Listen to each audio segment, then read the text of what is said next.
40కి పైగా YouTube channels, కొన్ని వందల fake Twitter accounts, YS Vijayamma, YS Sunithamma, YS Sharmila గారి మీద బూతు పదాలతో ట్వీట్లు, ఫేక్ మెసేజ్‌లు. అవినాష్ రెడ్డి పిఏ రాఘవేంద్ర రెడ్డి ఆదేశాల మేరకు YS Vijayamma, YS Sunithamma, YS Sharmila గారి మీద ట్వీట్లు. వాళ్ళ వ్యక్తిత్వాన్ని హననం చేసే విధంగా ఈ రాఘవేంద్ర రెడ్డి గారి ఆదేశాల మేరకు సోషల్ మీడియా విభాగం కొన్ని రోజులు పనిచేసింది. AP digital media, AP social media అని 2 విభాగాలుగా చేసి ఒక్కొక్క విభాగంలో 65 మందిని నియమించుకొని వీళ్లకు ప్రభుత్వం ద్వారా జీతాలిస్తూ వైసీపీ పార్టీ, ప్రతిపక్ష పార్టీలు వైసీపీ పార్టీని ఏదన్నా అంటే, వైసీపీ పార్టీని వ్యతిరేకిస్తే, ప్రశ్నిస్తే విరుచుకుపడేవాళ్ళు. వైసీపీ సోషల్ మీడియా ప్రతిపక్ష పార్టీల మీద విరుచుకుపడేవాళ్ళు 5 సంవత్సరాలు. ఎవరిని వదిలిపెట్టలే. వాళ్ళ ఇంట్లో వాళ్ళని వదిలిపెట్టలే.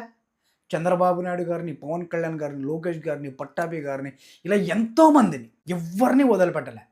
మహిళల్ని, ముఖ్యంగా మహిళల్ని మరీ నీచంగా సోషల్ మీడియాలో వైసీపీ పార్టీ సోషల్ మీడియా విభాగానికి ప్రభుత్వ సొమ్ముని వాడుకున్నారు. ప్రజలు పన్నులు కట్టిన సొమ్ముని వాళ్ళ పార్టీ సోషల్ మీడియా విభాగానికి వాడుకున్నారు. అంటే ప్రభుత్వ సొమ్ముని ప్రైవేట్ వ్యక్తులకు ఇవ్వడం.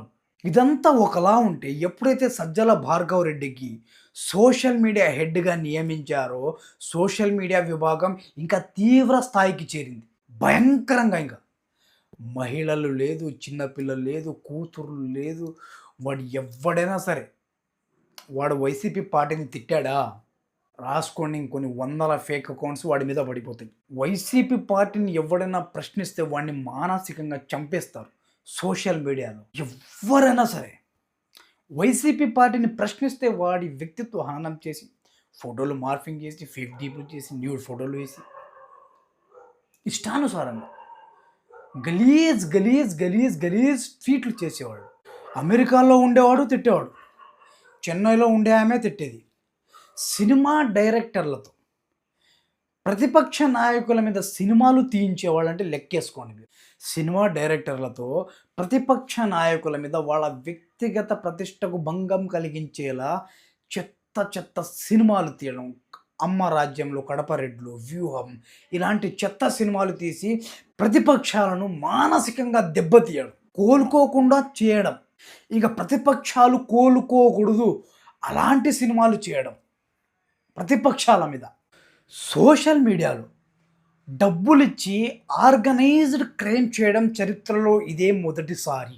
సోషల్ మీడియాలో పనిచేసే వైసీపీ సోషల్ మీడియాలో పనిచేసే వాళ్ళకి కొంతమందికి నెలకు 13,000 రూపాయలు, మరికొంతమందికి 8,000 రూపాయలు, ఇలా ఇంతమందికి ప్రభుత్వ సొమ్ముని పంచుకుంటూ పోయారు. కరోనా సమయంలో తమ ప్రాణాలను సైతం లెక్క పెట్టకుండా పనిచేసిన వాలంటీర్లకు 1,000 రూపాయల జీతాన్ని కూడా పెంచలేదు ఈ వైసీపీ ప్రభుత్వం, గత ప్రభుత్వం. సోషల్ మీడియాలో బూతులు మాట్లాడే వాళ్ళకు మాత్రం 8,000, 13,000 రూపాయలు చేసింది. డిజిటల్ డెవిల్స్కు మాత్రం అత్యధిక జీతాలు. ఉదయాన్నే 4 గంటలకు లేచి పెన్షన్లు ఇచ్చి కరోనా సమయంలో తమ ప్రాణాలు కూడా లెక్క పెట్టకుండా పనిచేసిన వాలంటీర్లకు 1,000 రూపాయలు పెంచండి అంటే 5 సంవత్సరాల కాలంలో 1 రూపాయి పెంచలేదు వైసీపీ గవర్నమెంట్. వర్రా రవీంద్రారెడ్డి, బండి రాఘవేంద్ర రెడ్డి, ఇంటూరి కిరణ్, సజ్జల భార్గవ్ రెడ్డి, పోసాని కృష్ణమురళి, రామ్ గోపాల్ వర్మ, పంచ్ ప్రభాకర్, ప్రదీప్ రెడ్డి, శ్రీరెడ్డి, వీళ్ళు మరీ అసహ్యంగా తిట్టేవాళ్ళు. ప్రతిపక్ష పార్టీ నాయకుల మీద నోరేసుకుని పడిపోయేవాడు.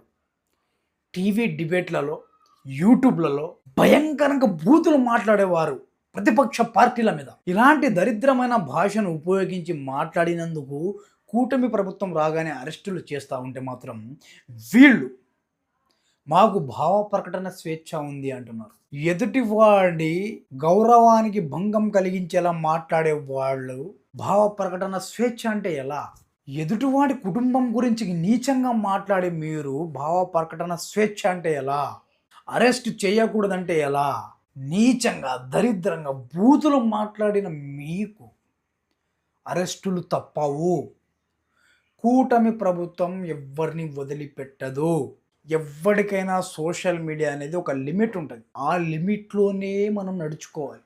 అంతే తప్ప నాకు చేతిలో సెల్ ఉంది, ఇంటర్నెట్ ఉంది అని చెప్పి ఎదుటోడి మీద బూతు పదాలతో వాడి మీద పడిపోతా, వాడింటికెళ్తా, వాడిని కొట్టేస్తా అంటే ఎవ్వడు ఒప్పుకోడు. అందరికి టైమొస్తది. మీ వైసీపీ ప్రభుత్వంలో ప్రశ్నించిన వారి మీద దాడులకు దిగారు.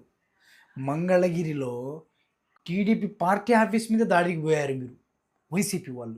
టీడీపీ నేత పట్టాభి మీద దాడి చేశారు. చంద్రబాబు గారి ఇంటి మీదకు వెళ్ళారు. వీళ్ళు ఎవ్వరు అలా వెళ్ళడం లేదు.